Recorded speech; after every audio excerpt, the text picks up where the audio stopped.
Hello বন্ধুরা, সবাইকে আসসালামু আলাইকুম। আমি Maisha any time school and কলেজের পক্ষ থেকে সবাইকে জানাই শুভেচ্ছা এবং অভিনন্দন। বন্ধুরা, বাসায় বসে সহজভাবে অ্যাকাউন্টিং বোঝার সহযোগিতা পাওয়ার জন্য আমার এই চ্যানেলটির সাথে তোমরা যুক্ত থাকো। আমি এই চ্যানেলে অ্যাকাউন্টিং এর যাবতীয় সকল ধরনের বোর্ড প্রশ্নের সমাধান নির্ভুলভাবে করে দেওয়ার চেষ্টা করি। তাই এই ধারাবাহিক ক্লাসগুলোর ডেইলি আপডেট পেতে আমার এই চ্যানেলটিকে সাবস্ক্রাইব করে পাশে থেকে বেল আইকনটি ক্লিক করে রাখো। আজকে আমি পড়াবো এইচএসসি হিসাব বিজ্ঞান প্রথম পত্রের আর্থিক বিবরণী অধ্যায়ের রাজশাহী বোর্ড 2023 সালের 1 নং অঙ্কটি। বন্ধুরা, আমি এখানে প্রশ্নটা তুলে নিয়েছি। আমরা প্রশ্নটা প্রথমে বুঝে নিব, এরপরে এগুলো আমাদের সমন্বয়, এরপরে কিন্তু আমরা প্রশ্নগুলো সলভ করব। তো প্রথমে এখানে দেখো, আমাদেরকে বলা হচ্ছে নগদ তহবিল। নগদ তহবিল দেওয়া আছে 25,000 টাকা। সাপ্লাইজ দেওয়া আছে 20,000 টাকা। অগ্রিম বীমা একটা চলতি সম্পদ দেওয়া আছে 24,000 টাকা। ভূমি স্থায়ী সম্পদ 1,50,000। অফিস সরঞ্জাম 7 লক্ষ টাকা। আসবাবপত্র 1,70,000 টাকা। প্রদেয় হিসাব 53,000 টাকা। অনুপার্জিত সেবা আয় অর্থাৎ অগ্রিম সেবা আয়, ঠিক আছে। অনুপার্জিত সেবা আয় অর্থাৎ যে আয়টা আমি আগে থেকে কি করে ফেলেছি, আয় করে ফেলেছি, অর্থাৎ এটা আমার জন্য দায় হিসেবে কাজ করে। এরপর হচ্ছে 10% বন্ধকি ঋণ। 1/7/2022 মাস্ট খেয়াল রাখতে হবে তারিখটা আমাদের কি দেওয়া আছে এবং এটা কোন মাসের অঙ্ক। এটা হচ্ছে 31 ডিসেম্বর 2022 তারিখের অঙ্ক। এরপর আমাদেরকে বলা হচ্ছে মূলধন দেওয়া আছে 5,50,000 টাকা। সেবা আয় 92,000 টাকা। আমরা এতক্ষণে বুঝে গিয়েছি যে এই অঙ্কটা পণ্য ক্রয় বিক্রয়ের অঙ্ক নয়, বরঞ্চ এটা হচ্ছে সেবাধর্মী প্রতিষ্ঠানের রেওয়ামিল দেওয়া আছে। বিজ্ঞাপন খরচ দেওয়া আছে 5,000 টাকা। বেতন খরচ 30,000 টাকা। উপযোগ খরচ 11,000 টাকা। কমিশন প্রাপ্তি হচ্ছে 4,000। তাহলে এটা হচ্ছে আমাদের রেওয়ামিল। এখন আমরা সমন্বয় গুলো পড়বো এবং সমন্বয় গুলো পড়ে আমরা এখানে একটু করে দাগাতে পারি। তো আমাদেরকে এখানে বলা হচ্ছে অগ্রিম বীমা 3 বছরের জন্য প্রদত্ত হয়েছে। এই যে অগ্রিম বীমা, তাহলে এটা তো আমাদের কি আছে, কাজ আছে। তাহলে আমরা এখানে একটা দাগ দিয়ে রাখি। 3 বছরের জন্য প্রদত্ত হয়েছে মানে এখানে হচ্ছে বীমা খরচ ধরো 1 বছরে, বাকি 2 বছর, যেটা 3 বছরের মধ্যে 1 বছর তো আমাদের বীমা খরচ, বাকি 2 বছর আমাদের জন্য কি অগ্রিম।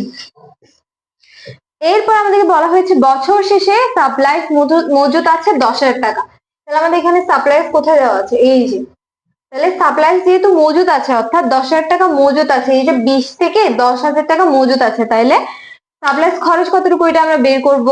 অনুপার্জিত সেবায় অর্জিত হয়েছে 24,000 টাকা। এই যে অনুপার্জিত সেবায় অর্থাৎ দায়ী 34,000 টাকা, ওইখান থেকে 24,000 টাকা কি হয়েছে, অর্জিত হয়েছে। যেটা আমাদের দায় ছিল সেটা আমরা কি পেয়েছি, অর্জন করে ফেলেছি। বেতন অপরিশোধিত 7,000 টাকা। ওকে, বেতন অর্থাৎ বকেয়া আছে, তাহলে বেতন আমরা এখানে কাজ দিব, অগ্রিম সেবায়ের মধ্যে একটা কাজ দিব। ওকে, প্রশ্ন সমূহ দেখো। প্রথম দিকে বলা হচ্ছে বন্ধকি ঋণের প্রদেয় সুদ এবং বীমা খরচ কত টাকা এটা নির্ণয় করার জন্য। খতে আমাদেরকে বলা হয়েছে 2022 সালের 31 ডিসেম্বর তারিখে সমাপ্ত বছরের জন্য আয় বিবরণী তৈরি করো। গত আমাদেরকে বলা হয়েছে 2022 সালের 31 ডিসেম্বর তারিখে আর্থিক অবস্থার বিবরণী তৈরি করো। তাহলে বন্ধুরা, চলো আমরা এখন প্রথমে ধাপে ধাপে কি করব, অঙ্কগুলো সমাধান করব। প্রথমে বের করে নিব কি, বন্ধকি ঋণের প্রদেয় সুদ। তাহলে আমরা এখানে লিখব বন্ধকি ঋণের প্রদেয় সুদ। আমরা এটা কিন্তু হিসাব করব, আমরা ক্যালকুলেশন। আমাদেরকে বন্ধকি ঋণ দেওয়া আছে কত টাকা, বন্ধকি ঋণ দেওয়া আছে 4 লক্ষ টাকা। তাহলে আমরা এখানে লিখবো 4 লক্ষ। 4 লক্ষের কত পার্সেন্ট, 10%। খেয়াল করো আমাদেরকে কিন্তু পাশে একটা তারিখ দেওয়া আছে। আমাদেরকে বলা হচ্ছে 1/7/2022 অর্থাৎ 7 মানে হচ্ছে কি মাস, জুলাই মাস। তাহলে July, August, September, October, November, December. তাহলে 6 মাসের বন্ধকি ঋণের সুদ কি আছে, বকেয়া আছে। তাই আমরা এটাকে 12 দিয়ে ভাগ করলে 1 মাসেরটা পাবো, 6 দিয়ে গুণ করলে 6 মাসেরটা কিন্তু আমরা পেয়ে যাব 20,000 টাকা, ঠিক আছে। এরপর আমরা নির্ণয় করবো বীমা খরচ। বীমা খরচ আমাদেরকে দেওয়া আছে কত টাকা, অগ্রিম বীমা দেওয়া আছে 24,000 টাকা। এখানে লিখবো 24,000। আমাদেরকে বলা হচ্ছে 3 বছরের জন্য প্রদত্ত হয়েছে, ঠিক আছে। তাহলে আমরা কি করব, তো 24,000-কে 3 দিয়ে ভাগ করব, তাহলে আমরা 1 বছরেরটা পেয়ে যাব। 1 দিয়ে গুণ করব, তাহলে আমাদের এখানে কত আসে? 3 8 24, অর্থাৎ 8,000 টাকা। এটা হচ্ছে আমাদের জে। তাহলে এটা হচ্ছে আমাদের একের ক এর উত্তর। তো সেবাধর্মী প্রতিষ্ঠানে যখন আমরা আয় বের করব, তখন আমাদের আয় থেকে ব্যয় সমূহ বাদ দিতে হবে। তাহলে আমরা এখানে লিখবো আয় সমূহ। আয় সমূহের মধ্যে কি কি আছে? আয় সমূহের মধ্যে আছে প্রথমে সেবা আয়। আমাদের রেওয়া মিলে দেওয়া আছে কি? সেবা আয়। সেবায় কত দেওয়া আছে আমাদেরকে? সেবায় দেওয়া আছে 92,000 টাকা। তাহলে আমরা এখানে লিখবো 92,000 টাকা। এরপর আমরা খেয়াল করি, আমাদেরকে সমন্বয় বলা হয়েছে অনুপার্জিত সেবায় অর্জিত হয়েছে 24,000 টাকা। এই যে অর্জিত হয়েছে, সেটাও কিন্তু সেবায়ের সাথে এখন কি হয়ে যাবে? অ্যাড হয়ে যাবে। তাহলে আমরা লিখবো অনুপার্জিত আয়ের অর্জিত অংশ কত টাকা? 24,000 টাকা। তাহলে এই দুটো আমরা যোগ করব, আসবে 1,16,000 টাকা। এরপরে আমাদের কিন্তু আরেকটা আয় আছে। আমরা কিন্তু শুধু সেবা আয় না, আমরা কিন্তু আরেকটা আয় দেখতে পাচ্ছি কি? আমাদের কমিশন প্রাপ্তি হয়েছে। তাহলে কমিশন প্রাপ্তি, খেয়াল রাখতে হবে যে সেবাধর্মী আয় প্রতিষ্ঠানের ক্ষেত্রে, সেবাধর্মী প্রতিষ্ঠানের ক্ষেত্রে যখন আমরা আয় বিবরণী নির্ণয় করতে যাই, আমাদের কোনো ধরনের পরিচালন ব্যয় বা পরিচালন আয়, অন্যান্য ব্যয়, এইসব কিছু কিন্তু থাকে না। আয় আয়ের মধ্যে পড়ে, সেটা যে কোনো ক্যাটাগরি হোক না কেন। ব্যয় ব্যয়ের মধ্যে পড়ে, সেটা যে কোনো ক্যাটাগরি হোক না কেন। কমিশন প্রাপ্তি হয়েছে কত টাকা? 4,000 টাকা। তাহলে আমাদের এখানে উত্তর আসবে 1,20,000 টাকা। এটা হচ্ছে আমাদের কি? আয় সমূহ। এখন আমরা এখান থেকে বাদ দিব ব্যয় সমূহ। তাহলে আমরা এখন দেখবো যে এখানে কি কি ব্যয় আছে। তো ব্যয় সমূহের মধ্যে কি কি আছে আমরা দেখি। আমাদের কিন্তু আমরা প্রথমে কিন্তু বীমা খরচটা বের করে নিয়েছিলাম ক থেকে। তাহলে আমরা বীমা খরচটা বাদ দিতে পারি। এখন বীমা খরচ আমাদের কত এসেছিল? 8,000 টাকা। আমরা কোত্থেকে পেয়েছি? ক হতে পাই। ঠিক আছে। এরপরে হচ্ছে আমাদের এখানে দেখা যাচ্ছে বিজ্ঞাপন খরচটা আমরা এখন দিই।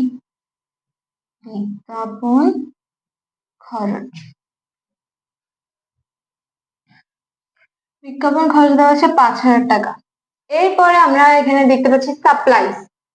তো সাপ্লাইজ এর ক্ষেত্রে এখানে কিন্তু আমাদেরকে সমন্বয় বলা আছে, বছর শেষে সাপ্লাইজ মজুদ আছে। তাহলে সাপ্লাইজ খরচ কত হবে? যেহেতু সাপ্লাইজ দেওয়া আছে 20,000, তার মধ্যে মজুদ আছে 10,000, তাহলে আমরা 20 থেকে 10 যদি বাদ দিই, অর্থাৎ মজুদের টাকাটা যদি বাদ দিই, আমরা আমাদের খরচের টাকাটা কি পেয়ে যাচ্ছি। এরপর হচ্ছে আমরা বন্ধকি ঋণের সুদ বের করেছিলাম। বন্ধকি ঋণের সুদ এটা আমরা কোথেকে পেয়েছি? ক হতে। তাহলে কত টাকা আমাদের? 20,000 টাকা। এরপরে কি আছে? বেতন খরচ। আমরা আমাদের মিলে কিন্তু দেখতে পাচ্ছি বেতন খরচ নামে আছে, তার সাথে একটু সমন্বয় যুক্ত আছে, এটা হচ্ছে বেতন অপরিশোধিত। তাহলে আমরা এটাকে কি বলতে পারি? বকেয়া। তাহলে বেতন দেওয়া আছে 30,000 টাকা, বকেয়া দেওয়া আছে আমাদের 7,000 টাকা। তাহলে টোটাল আমাদের কত আসে? 37,000 টাকা। তাহলে টোটাল আমাদের 37,000 টাকা আসে। এরপরে আমাদের এখানে আরেকটা আছে উপযোগ খরচ। উপযোগ খরচটাও কিন্তু আমাদের জন্য ব্যয়। তাহলে আমরা এখানে লিখবো উপযোগ খরচ কত দেওয়া আছে? 11,000 টাকা। তাহলে এখন আমরা সবগুলা ব্যয় কি করবো? একসাথে যোগ করব। 8, 5, 10, 20, 37, 11, টোটাল আসে কত? 91,000, 91,000 টাকা। তাহলে 91,000 টাকা আমি বাদ দিব। তাহলে 1,20,000 থেকে যখন আমি 91,000 টাকা বাদ দিব, আমার উত্তর আসবে 29,000 টাকা। এটাই হচ্ছে আমাদের একের ক্ষয়ের উত্তর। তো এখন আমরা সলভ করব একের গ। আমাদেরকে বলা হয়েছে আর্থিক অবস্থা বিবরণী নির্ণয় করার জন্য করব। তো একের গতে আমাদের ফার্স্টে কিন্তু সম্পদ সমূহ আসে। আমরা জানি আমরা সম্পদ থেকে কি বাদ দিই, আমরা একটা ইকুয়েশন জানি না, a equal to l plus ও ই। এখন এখানে a হচ্ছে সম্পদ, l হচ্ছে দায়, ও ই হচ্ছে মালিকানা সত্ত্ব। তাহলে আমরা প্রথমে সম্পদের পরিমাণটা বের করব। তাহলে সম্পদের পরিমাণের আগে আমরা লিখবো স্থায়ী সম্পদ।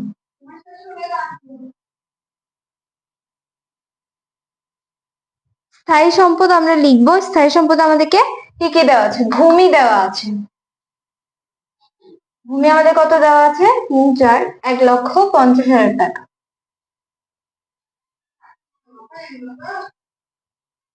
এরপর আমাদেরকে দেওয়া আছে অফিস সরঞ্জাম। অফিস সরঞ্জাম, অফিস সরঞ্জাম দেওয়া আছে কত টাকা, 7,00,000 টাকা। এরপর দেওয়া আছে আসবাবপত্র। আসবাবপত্র কত দেওয়া আছে, 1,70,000 টাকা। তাহলে এখন আমরা তিনটায় কি করব, যোগ করব। তাহলে তিনটে যখন আমরা যোগ করি আমাদের কত টাকা আসে, 10,20,000 টাকা। 10,20,000 টাকা, এটা হচ্ছে আমাদের স্থায়ী সম্পদ। এখন আমরা বিনিয়োগ আছে কিনা দেখবো, বিনিয়োগ নাই। এরপর আমাদের আছে চলতি সম্পদ। তাহলে আমরা এখানে লিখবো চলতি সম্পদ। চলতি সম্পদের মধ্যে কি কি আছে, প্রথমে আমাদেরকে কিন্তু নগদ তহবিল দেওয়া আছে। তাহলে আমরা লিখবো নগদ তহবিল। নগদ তহবিল কত দেওয়া হচ্ছে, 25,000 টাকা। তাহলে আমরা এখানে লিখবো 25,000 টাকা। এরপর আমাদেরকে কিন্তু সাপ্লাইজ দেওয়া আছে। তাহলে সাপ্লাইজ, এখন আমাদের এখানে কি সাপ্লাইজ পুরোটাই কি 20,000 টাকা, না, আমরা কিন্তু সাপ্লাইজ মজুদ যেটা আছে সেটা ধরবো।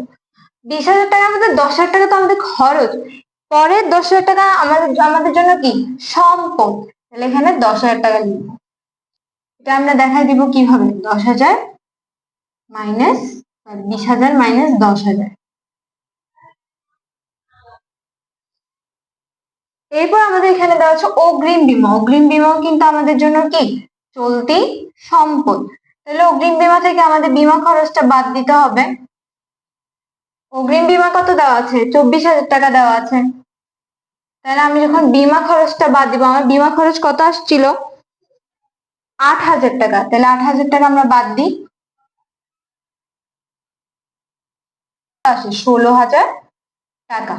তাহলে আমরা তিনটা অ্যামাউন্টটা যোগ করি, তাহলে আসবে আমাদের কত, 51,000 টাকা।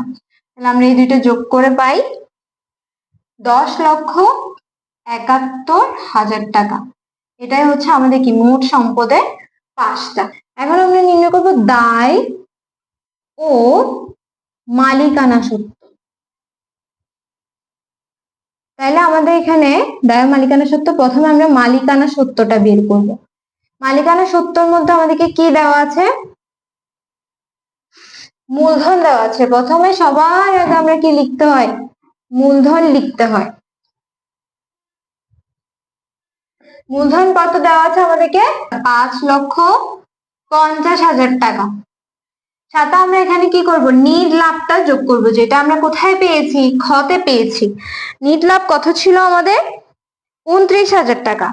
তাহলে 29,000 টাকা এখানে আমরা কি করব, যোগ করে দিব। তাহলে যোগ করলে কত আসে, 5,79,000 টাকা। এরপর হচ্ছে আমরা কিন্তু আমাদের দায় নির্ণয় করব। তার মধ্যে আমাদের এখানে দীর্ঘমেয়াদী দায়ের মধ্যে দুইটা ক্যাটাগরি থাকে, একটা হচ্ছে দীর্ঘমেয়াদী দায় আর একটা হচ্ছে চলতি মেয়াদী দায়। এখন এইখানে দীর্ঘমেয়াদী দায় আছে 10% বন্ধকি ঋণ। আমরা লিখবো দীর্ঘমেয়াদী দায়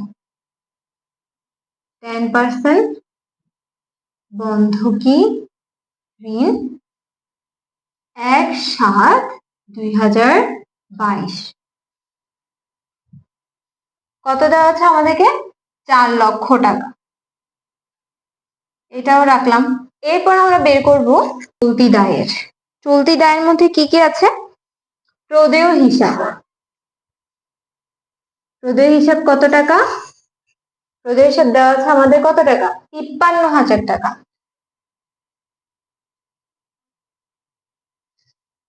তারপর আমাদেরকে দেওয়া আছে বকেয়া বেতন। আমাদের এখানে বেতন কি হয়েছে, অপরিশোধিত না, আমরা লিখবো বকেয়া বেতন। বকেয়া বেতন কত টাকা? 7,000 টাকা।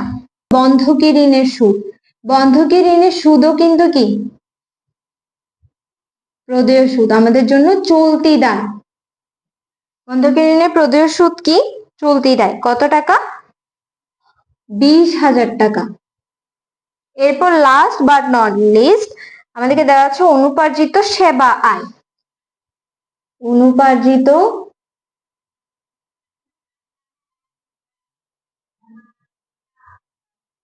সেবায়, এখানে পুরোটাই কিন্তু অনুপার্জিত সেবায় না, এখান থেকে 24,000 টাকা আমাদের কি হয়ে গেছে? অর্জিত হয়ে গেছে। তাহলে আমরা এখানে 36,000 থেকে 24,000 টাকা কি করব? মাইনাস করব। তাহলে 36,000 থেকে 24,000 টাকা মাইনাস করলে আসে 12,000 টাকা। তাহলে 5, 7, 20, 12 এই চারটা অ্যামাউন্ট যখন আমরা যোগ করব আমাদের আসবে কত টাকা? 92,000 টাকা। তাহলে এই যে 92,000 টাকা, 4 লক্ষ টাকা, 5,79,000 টাকা যদি আমি যোগ করি আমার আসে কত? 10,71,000 টাকা। অর্থাৎ সেম ভাবে যতটুকু সম্পদ এসেছে ততটুকু আমাদের কি এসেছে? দায় ও মালিকানা সত্ত্ব এসেছে। তো বন্ধুরা আজকে এই পর্যন্ত। আগামীকাল ইনশাল্লাহ আমি 2023 সালের আরো অন্যান্য বোর্ডগুলা সমাধান করে দেওয়ার চেষ্টা করব। তোমরা আমাকে কমেন্টে জানাবে তোমাদের রিসেন্ট কোন বোর্ডের সমস্যার সমাধান লাগবে, তোমরা কোথায় সমস্যা ফেস করছো আমাকে কিন্তু অবশ্যই কমেন্টে জানাতে হবে, তাহলে আমি সেগুলো সুন্দরভাবে বুঝিয়ে সলভ করে দেওয়ার চেষ্টা করব। আর আমার এই চ্যানেলটিকে সাবস্ক্রাইব করে রাখবে এবং পাশে থাকা বেল আইকনটি ক্লিক করে রাখবে, যখনই আমি নতুন ভিডিও দেবো তোমরা যাতে সাথে সাথে নোটিফিকেশন পেয়ে তোমাদের সমস্যাটা কি করতে পারো? সমাধান করে ফেলতে পারো। তাহলে আজকে এই পর্যন্তই, ঠিক সময় দেখা হবে ইনশাল্লাহ। ততদিন পর্যন্ত সুস্থ থাকবে, ভালো থাকবে। আল্লাহ হাফেজ। আসসালামু আলাইকুম সবাইকে।